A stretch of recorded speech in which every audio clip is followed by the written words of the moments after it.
তারেক রহমানকে ব্রিটিশ প্রধানমন্ত্রীর অভিনন্দন। প্রধানমন্ত্রী তারেক রহমানকে অভিনন্দন জানিয়ে চিঠি দিয়েছে যুক্তরাজ্যের প্রধানমন্ত্রী কিয়ার স্টারমার। বৃহস্পতিবার 19 ফেব্রুয়ারি তিনি এই পত্র পাঠান। চিঠিতে ব্রিটিশ প্রধানমন্ত্রী বলেছেন, বাংলাদেশের নির্বাচনে আপনার বিজয় এবং প্রধানমন্ত্রী হিসেবে আপনার দায়িত্ব নিশ্চিত হওয়ায় আপনাকে আন্তরিক অভিনন্দন জানাতে এই পত্র লিখছি। যুক্তরাজ্যে ও বাংলাদেশের মধ্যে দীর্ঘদিনের ঘনিষ্ঠ সম্পর্ক বিদ্যমান। আমি দৃঢ়ভাবে বিশ্বাস করি আপনার নেতৃত্বে আমাদের পারস্পরিক সহযোগিতা আরও বিস্তৃত হবে এবং আমাদের অভিন্ন মূল্যবোধ ও সমৃদ্ধ ইতিহাসের ভিত্তিতে তা নতুন উচ্চতায় পৌঁছাবে। এতে বলা হয়, আমাদের অংশীদারিত্বকে আরও সুদৃঢ় করতে এবং অভিন্ন অগ্রাধিকারগুলো এগিয়ে নিতে আপনার সঙ্গে ঘনিষ্ঠভাবে কাজ করার প্রত্যাশা করছি।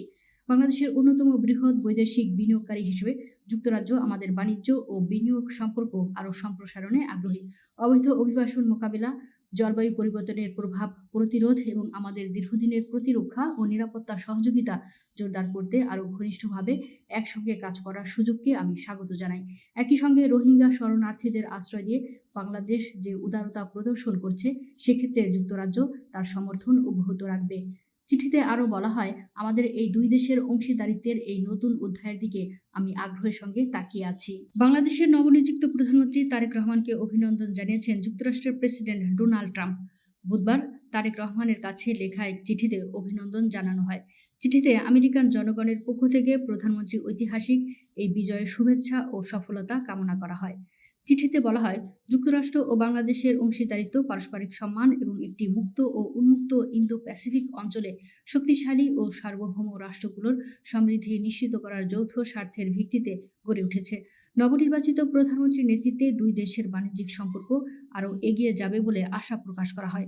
এছাড়া পারস্পরিক বাণিজ্য চুক্তির বাস্তবায়নের মাধ্যমে কৃষক ও শ্রমিকদের উপকারে আসবে এমন প্রত্যাশার কথাও চিঠিতে উল্লেখ করা হয়। পাশাপাশি নিয়মিত প্রতিরক্ষা চুক্তিসমূহ সম্পন্ন করে বাংলাদেশের সামরিক বাহিনীর জন্য উচ্চমানের আমেরিকান সরঞ্জামে প্রবেশাধিকার নিশ্চিত করার বিষয়েও গুরুত্বারোপ করা হয়।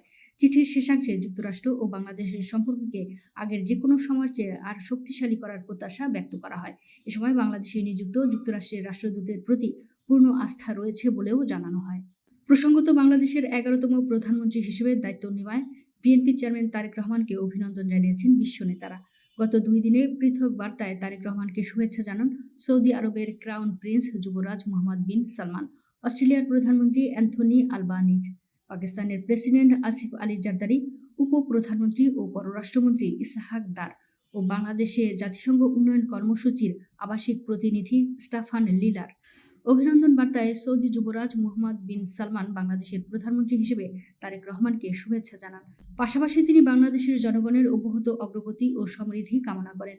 সমাজ মাধ্যম এক্সে দেওয়া পোস্টে অস্ট্রেলিয়ার প্রধানমন্ত্রী বলেন, অস্ট্রেলিয়া ও বাংলাদেশের মধ্যে মূল্যবান অংশীদারি রয়েছে। একটি স্থিতিশীল ও সমৃদ্ধ অঞ্চল গড়ে তুলতে আপনার সঙ্গে কাজ করার প্রত্যাশা রাখে অস্ট্রেলিয়া। পাকিস্তানের প্রেসিডেন্টের মুখপাত্র মুর্তজা সোলাঙ্কি বলেন, তারেক রহমান ও বাংলাদেশের জনগণকে অভিনন্দন জানিয়েছেন প্রেসিডেন্ট। এটিকে বাংলাদেশের ইতিহাসে নতুন অধ্যায় হিসেবে উল্লেখ করেছেন তিনি। প্রেসিডেন্ট আশা প্রকাশ করেন, নবনির্বাচিত সরকার বাংলাদেশের জনগণকে গর্বিত করবে এবং আঞ্চলিক ও বৈশ্বিক পরিসরে শান্তি ও অগ্রগতি প্রতিষ্ঠায় ইতিবাচক ভূমিকা রাখবে।